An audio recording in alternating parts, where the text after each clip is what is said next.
नमस्कार दोस्तों, आपका स्वागत है मेरे यूट्यूब चैनल स्टडी पैकेज में। और आपको इस वीडियो में चर्चा करने वाले जीके जीएस से संबंधित प्रश्नों के बारे में, जो आपकी यूपी पुलिस कांस्टेबल का एग्जाम होने वाला, एएसआई एसआई कंप्यूटर ऑपरेटर का एग्जाम होने वाला, उससे संबंधित प्रश्नों के बारे में। और आपको तो ये जो भी प्रश्न इसमें है, जो कि पिछली परीक्षाओं में यूपी से जितनी भी संबंधित परीक्षाएं हुई उसमें आ चुके हैं, तो वीडियो को अंत तक जरूर देखें। और आपकी पहली वीडियो, इसमें आपके 25 क्वेश्चन है, ठीक है। 10 से 12 मिनट की वीडियो होगी, इसमें आपको पता लग जाए कि आपकी तैयारी कैसे चली, कितने क्वेश्चन आपके सही हुए, इसमें कमेंट में बताइएगा जरूर, ठीक है। बढ़ते हैं पहले क्वेश्चन की ओर।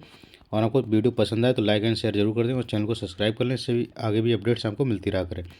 पहला ही क्वेश्चन आपको, वैश्विक स्तर पर प्रथम अंतर्राष्ट्रीय योग दिवस मनाया गया। तो हमको तो वैश्विक स्तर पर प्रथम अंतर्राष्ट्रीय योग दिवस जो आपका 21 जून 2015 को मनाया गया, ठीक है। अगला क्वेश्चन है आपका कि उत्तर प्रदेश का राज्य पक्षी कौन सा है। तो हम सभी को पता हो उत्तर प्रदेश का राज्य पक्षी आपका सारस है, ठीक है। अगला क्वेश्चन है, संवैधानिक संसदा नहीं है, मतलब कौन कौन सी जो नॉन कॉन्स्टिट्यूशनल बॉडी है, ठीक है। तो आपको बता दूं, जो संघ लोक सेवा आयोग यूपीएससी, ठीक है, इसका जो बात की गई 315 में की गई आर्टिकल, और आपकी राष्ट्रीय लोक सेवा आयोग की 315(1) में की गई है, ठीक है। और वित्त आयोग की बारी मतलब की बात है जो आपकी आर्टिकल 280 में की गई है, ठीक है। तो हम सभी को पता होगा जो इसका सही आंसर हो जाएगा आपका योजना आयोग। जो योजना आयोग है वो आपकी संवैधानिक संसदा नहीं है। और आपको बता दूं, योजना आयोग का जो मतलब कि 1 जनवरी 2015 को, ठीक है, इसका नाम बदलकर आपका नीति आयोग कर दिया गया था, ठीक है, नीति आयोग कर दिया गया। तो इसका सही आंसर हो जाएगा आपका योजना आयोग। नेक्स्ट क्वेश्चन आपका, गंगा नदी निम्नलिखित में से किस राज्य से होकर नहीं बहती है।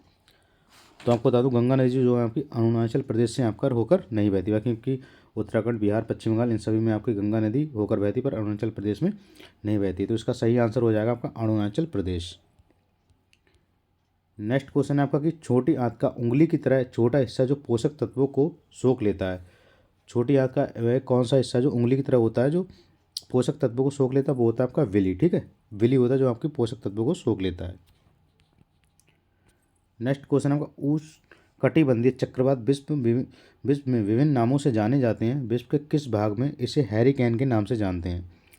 तो आपका उष्णकटिबंधीय चक्रवात जो है विश्व में विभिन्न नामों से जानते हैं, पर इसको हैरिकेन में के नाम से कहाँ जाना जाता है। तो आपको बता दूँ, अंटार्कटिक में, ठीक है, अटलांटिक में आपका ये जो है हैरिकेन के नाम से जानते हैं इसे। नेक्स्ट क्वेश्चन है आपका, कंप्यूटर में कौन हार्डवेयर है। तो आपको बताऊँ, C++ जो आपकी लैंग्वेज है, ठीक है। विंडोज़ आपकी जो आपके सॉफ्टवेयर है, ठीक है। जो आपकी CD-ROM है ना, इसका सही आंसर हो जाएगा CD-ROM, जो आपका एक हार्डवेयर है। नेक्स्ट क्वेश्चन आपका, ALU का विस्तृत रूप क्या है, मतलब ALU की फुल फॉर्म क्या है। तो कौन, इसकी फुल फॉर्म है अर्थमेटिक लॉजिक यूनिट, ठीक है, arithmetic logic unit. Next question है आपका, राज्यसभा का सदस्य बनने के लिए न्यूनतम आयु कितनी होनी चाहिए। तो आपको बताऊँ, राज्यसभा का सदस्य बनने के लिए न्यूनतम आयु जो आपकी 30 वर्ष होनी चाहिए, ठीक है। नेक्स्ट क्वेश्चन है आपका कि वह अधिकतम अवधि जब तक कि कोई केंद्रीय मंत्री संसद के किसी सदन का सदस्य ना होते हुए पद पर बना रह सकता है। तो वो कितनी मतलब ज़्यादा समय है कि वो केंद्रीय मंत्री है, संसद का सदस्य ना है, उसके बावजूद भी वह मतलब कि पद पर बना रह सकता है। तो अधिकतम 6 माह तक, ठीक है, 6 माह तक वह पद पर बना रह सकता है। नेक्स्ट क्वेश्चन है आपका, त्वरित न्याय का अधिकार जीवन के अधिकार के अंतर्गत एक मौलिक अधिकार है।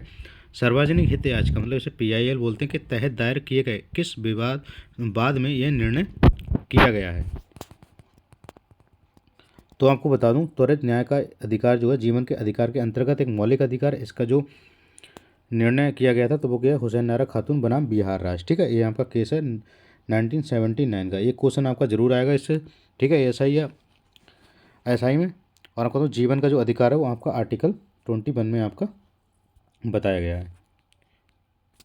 अगला क्वेश्चन आपका, मानव अधिकार संरक्षण अधिनियम के तहत राष्ट्रीय मानव अधिकार कमीशन भारत में किस वर्ष स्थापित किया गया।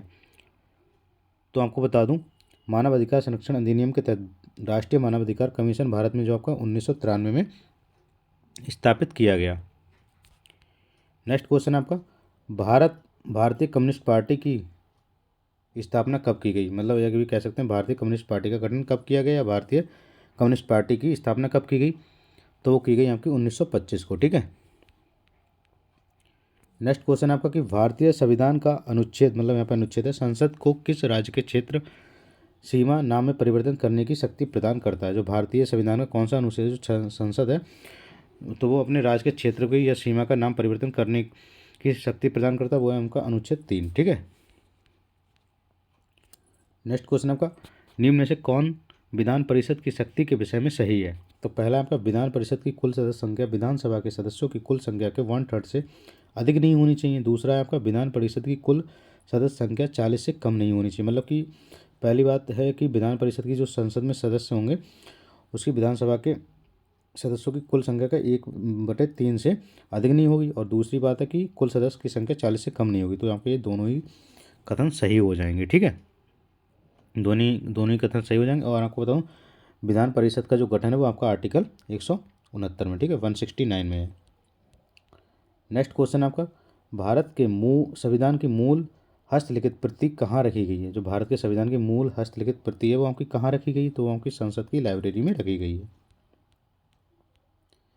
नेक्स्ट क्वेश्चन आपका, चंद्रमा पर किस वस्तु का भार पृथ्वी पर उस वस्तु के भार का होता है? तो हम सभी को पता होगा, ये बहुत मतलब पुराना क्वेश्चन है और मतलब कि सभी बच्चे जानते हैं। इसका होता है 1/6। ठीक है, मतलब अगर पृथ्वी पर आपका 60 है तो वहाँ आपका चंद्रमा पर 10 ही शो करेगा, मतलब रहेगा तो अपने यहाँ पर 60 ही, वहाँ पर 10 ही होगा, 10 किलो ही होगा। अगला क्वेश्चन आपका, भारत के किस राज्य में प्रति हेक्टेयर गन्ने का उत्पादन उच्चतम है? तो आपको बता दूं, ये जो रिपोर्ट है ये क्वेश्चन आपका 2018 के अनुसार सबसे ज़्यादा गन्ने का उत्पादन पे है आपका तमिलनाडु। ठीक है। नेक्स्ट क्वेश्चन आपका, भारतीय दंड संहिता की किस धारा में यह कहा गया कि सजा शर्तों के अंश में जीवन के लिए कारावास के 20 साल के लिए कारावास के बराबर माना जाएगा? मतलब कि सजा की जो शर्तें हैं अंश में जीवन के लिए कारावास को 20 साल के लिए कारावास के बराबर माना जाएगा। तो ये आपका कहा गया है आपका धारा 57 में। ठीक है, धारा 57 में यह कहा गया है। अगला क्वेश्चन आपका, भारत सरकार के बजट के बारे में निम्नलिखित में से क्या सही है? तो आपका लोकसभा में 2 चरणों में बजट की चर्चा की जाती है। लोकसभा में वित्त मंत्री के भाषण के समापन पर वार्षिक वित्तीय विवरण राज्यसभा की मेज पर रखा जाता है। तो आपको बताऊं, ये दोनों ही कथन इसमें सही हो जाएंगे। और आपको आज 1 फरवरी है। ठीक है, तो 1 फरवरी 2024 को भी आपका 2024 का बजट पेश हुआ। इसमें आपकी वर्तमान मतलब कि वित्त मंत्री कौन है? तो वो है आपकी निर्मला सीतारमण। ठीक है, निर्मला सीतारमण जी हैं। ठीक है। नेक्स्ट क्वेश्चन है आपका, गारो पहाड़ियाँ कहाँ स्थित हैं? तो आपको बताऊँ, गारो पहाड़ियाँ जो हैं आपकी मेघालय में स्थित हैं। ठीक है, गारो पहाड़ियाँ जो आपकी मेघालय में स्थित हैं। नेक्स्ट क्वेश्चन है आपका, मैट मतलब कि न्यूनतम वैकल्पिक टैक्स। ठीक है, न्यूनतम वैकल्पिक टैक्स मतलब कि MAT मैट लगाया जाता है। तो आपको बताऊँ, ये जो लगाया जाता है शून्य कर कंपनियों पर। ठीक है, शून्य कर कंपनियों पर लगाया जाता है। ठीक है। नेक्स्ट क्वेश्चन आपका, पुस्तक है, पुस्तक का नाम है a book of light when a loved one has a different mind. इसके लेखक कौन है?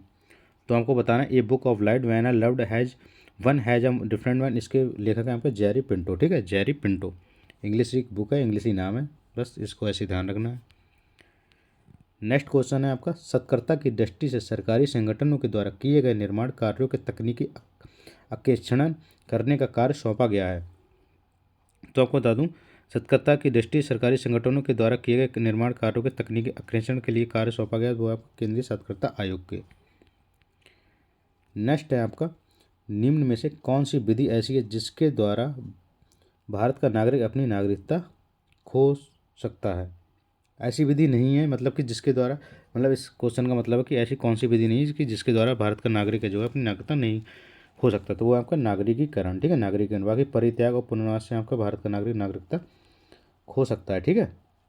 और वंचना इसका जो निर्णय वो आपकी संसद लेती है। ठीक है, संसद लेती है कि नागरिकता मिलेगी या नहीं मिलेगी। ठीक है, तो इसका सही आंसर हो जाएगा नगरीकरण।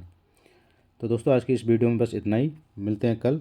ठीक है, और भी वीडियो आपको मिलती रहा करें तो चैनल को प्लीज़ सब्सक्राइब कर लें। आपको वीडियो पसंद आई हो तो लाइक एंड शेयर जरूर करें। बहुत बहुत धन्यवाद आपका वीडियो देखने के लिए।